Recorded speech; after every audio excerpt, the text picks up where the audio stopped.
I like to go towards brands that I feel are disruptive or are brands that are, creating a new space, like Uber. And disruptive brands, I think, like Bulletproof Coffee, I invested in with, Dave Asprey created that. And I think that he's really at the forefront of, the keto space and thinking about things in a different way. And do you do the butter of coffee in the morning? I actually don't. I've never drank coffee before. But you're an investor. Yeah, because I know it's a smart investment. Who here does the butter coffee in the morning? Who are the hardcore entrepreneurs that do the butter coffee? Y'all aren't from LA. I can't see anybody. Yes, LA thing. But it's some keto people. Do you do it? We actually had them here last year. They gave out the coffee, and it was already pre-made. And they're like, "Wow, this coffee's kind of slippery." I'm like, "Yeah, because there's butter in there." Yeah. But yeah, I've tried it. Yeah. So people in LA go, but now they branched off, and we see them in Whole Foods. They have a whole product line. So I invested in, and they're ready to drink products and all of the other products they make. So I knew it was good because so many people in LA were like people that I just didn't think cared about that kind of stuff were getting into it, and I just thought, well, this is something that I'll invest in, but then there are things like Skinny Dipped Almonds. It's a mother and daughter from Seattle, and they still run the company. It's these almonds that are thinly dipped in, or dipped in a thin layer of dark chocolate, and it's just a great, easy, low-calorie snack. And I like that it's a mom and daughter combo that's doing it, and just things that feel. I always look for something. If I can find a need in it, then I think that somebody else will as well. Like with WAG, and I invested in WAG and became the creative strategist for them as well. And tell me more about. First of all, do you own a dog? I have 2 dogs. I Great. rescued them. Yeah. And do you use WAG with them? Yes, I do use. And so you've gone beyond investing in WAG. You actually have a role in the company. Tell me about that.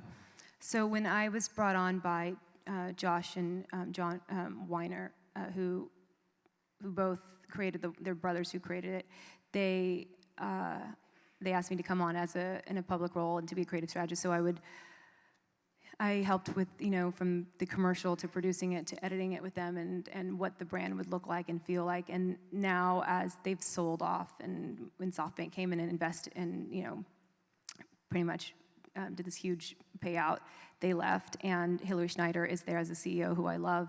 And now I've transitioned into all of the charitable stuff. So they have a certain amount of money that I'm able to use to go into helping shelter pets. And something that's really important to me is to create. There's this project with Maddie's Fund called Target Zero, and Target Zero is to make 0 kill shelters in America. And we do that by going into cities like in Waco, Texas. We went in and made it a completely 0 kill shelter city by showing the mayor that it's actually more economical to keep the animals alive than to kill them. But you put money into 34 startups. So where did this come from, this secret, startup investing? Well, I love investing, and I always felt like I've always invested in myself and in my career, and my whole life has been investing in myself. And so, as the world is changing and you see all these amazing companies, you think, at least I think to myself, like, why am I not either on the level of those companies? Why have I not had an opportunity to be involved in, supporting those companies, investing in those companies? And so naturally, you start to get curious and you start to ask yourself questions. And I just wanted to know, well, how do I invest in one of these massive, huge companies? And so the only way to do it is to actually, find different people and learn a little bit more about the industry, and then just, kind of invest in it. And then, but you did something different because you started putting your money into women-backed companies. Yeah. So or underrepresented, Yeah. So. 60%, I think, women or minority-led companies that you're investing. Yeah. So what happened was when I first started, I was like, everyone else. I was like, oh, that's a good company. I want to invest in that. That's a good company. And I didn't really have a theme or a motto. But then I learned that less than 2% of VC money was going to female founders, and even less to women and people of color.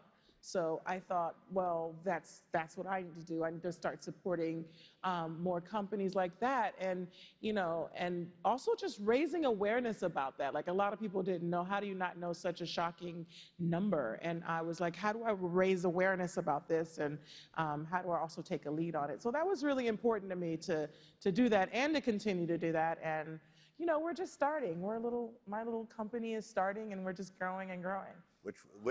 Which have been some of your favorites to date? Some of It's always so hard to say. You have to choose among your children. Yeah. You don't really have a favorite, but one that I just invested in. Well, not just, but it's a woman-led company that's amazing. They're changing the way wedding dresses are being created and perceived. It's called Fleur Vert. I love it. I love the concept. It's like a whole shopping experience. You go there, you get to pick out your dress, you get to have whatever you want if you guys are of age to drink.